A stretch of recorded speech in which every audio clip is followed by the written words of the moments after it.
People are expected to gather in downtown LA this morning for the Women's March. KCO9's Joy Benedict is live in Pershing Square, where people are already gathering. We have seen the women's marches downtown now for several years. They all started in January of 2017, right after the inauguration of then President Donald Trump.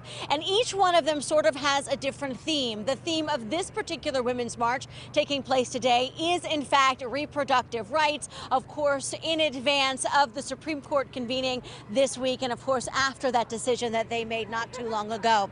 And I'm joined now by Amy Guarina.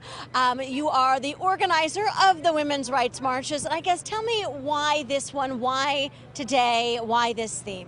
Today we are standing in solidarity with our sisters in Texas. SB 8 that passed in Texas is awful for women, and we are across the country marching. I'm in Los Angeles, our sisters are in Texas and DC. It is to make sure that reproductive rights and women's rights are at the forefront of this before the Supreme Court convenes on October 4th.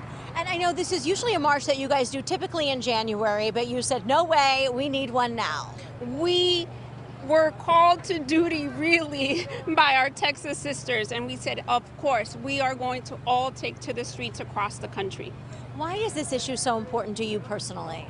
This issue is important. This is about reproductive rights. We are talking about Roe v. Wade possibly being overturned. Our grandmothers marched, our moms marched. We must make sure that our kids are not marching and that that is law.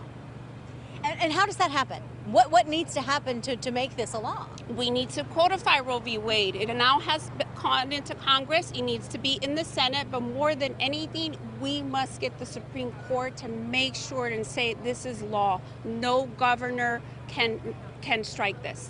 But they are expecting tens of thousands of people to come down here to downtown. And so if you are wanting to come through the area, you also need to take that into consideration because there are also several street closures. Amy? All right, Joy, thank you.